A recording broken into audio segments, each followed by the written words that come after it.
Crystal. Happy 1st of November. So today's video, I just wanted to show you guys a little bit about primer. And this is a requested video by I Love Dawson's Creek, one of my dear subbies. She's just a wonderful girl. And she asked me in my Kim Kardashian makeup video, how are you supposed to apply primer? Are you supposed to apply it like lotion? Are you supposed to apply it like foundation? What I want to first say is, everybody does things differently. So one person may apply foundation, lipstick, primer, a very different technique than the next person. And if it still works and it still is on correctly and does its job, they're both right. Now, of course, there are professional ways of doing things or professional techniques or more preferred methods by pro professionals. However, if you just want to learn the basics or just want to learn how to get it on your face, this is going to be a really good video. Now, I want to talk a little bit about the two different types of primer that I like. The first type of primer that I like and that I use is a water-based, and this is Spackle by Laura Geller. I also have the small size, which I'll be using today because I'm still not done with it, as you can see.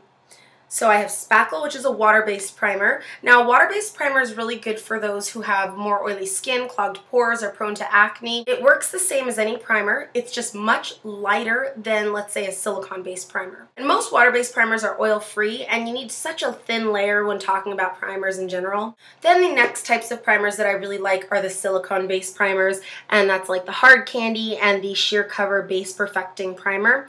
These have a much silkier texture to them.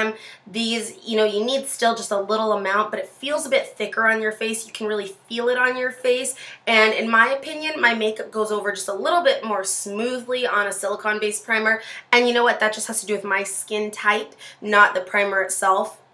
Silicone-based do have that cashmere finish, like I said. A primer is just meant to basically prepare your face to have foundation on or to have makeup on in general. It's going to help your foundation stay on longer, last better, and wear more evenly throughout the day. And just another one I wanted to pop in there is an HD primer, and this is just by NYX. You can get this at Bartell's if you live in Washington, or NYX online. An HD primer, the main purpose of that is to diffuse light in just such a way so that you have a more high definition ready face for camera, for photographs, and it really cuts down on the shine. So the first step before priming your face, and this is something that I like to do, but I don't necessarily always do it. For instance, in the summer, I don't need to moisturize before I put a primer on because I have really oily skin. I just washed my face. You should always put primer on a clean face.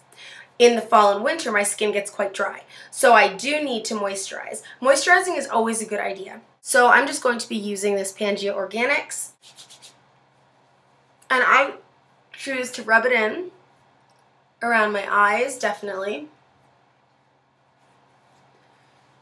down my neck, just a thin layer of moisturizer on my face. Once that's dry, I'm going to start my primer. So I'm just going to start off with the Hard Candy. I put about that much on, just like I would lotion. Now here's how I do it. With silicone base, I'll rub it in just lightly. And I want to bring it down my neck a little in case I choose to do foundation down there.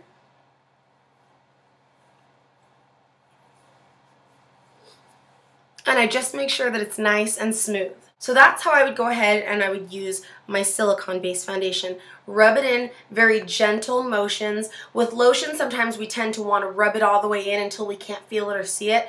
With a silicone-based primer, you want to still be able to feel it when you go to touch your face, but you still want to just rub it in nicely and even it out. Okay, now I've taken that off and I'm going to show you how to put a water-based primer on. Again, this is the Spackle by Laura Geller. And the way that I put on a water-based primer is the same way that I would put on an HD primer. These two you don't really need to rub in because A, the water-based are so light that you want a nice layer on your face, and B, the HD primers, I don't want to smear that. It has a job to do. It has a specific job to do. I want to place it, product placement. So with a water-based primer, I'm just going to get pretty much that same amount. You can kind of see a little iridescence in there for the Laura Geller. So with this, I'm going to lightly yet evenly pat this all over my skin. Just rub it down my neck a bit. So I've patted it on my skin. You can use a foundation brush to do primer with. I've seen people do sponges. I just feel that doing primer with my fingers is the best option for me, as long as your face is clean, your hands are clean, because again, we don't want to be transferring germs. For me, it gives a nice placement. With primer, I want to make sure that my face is really covered quite nicely and ready to put makeup over it, so I do use my fingers. Then you wait about a minute and 30 seconds for your primer to be completely dry, and then you can start adding your products such as concealer, foundation, however you choose to do it.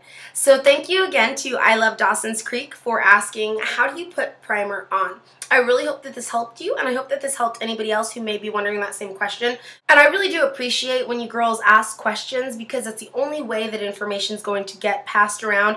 I don't know everything, obviously, so, you know, if there's something I don't know, there's definitely somebody else out in this YouTube community that does know it and that will come along and say, hey, this is how you do it, or this is where you can get this. And that's great, because it gets a whole community talking.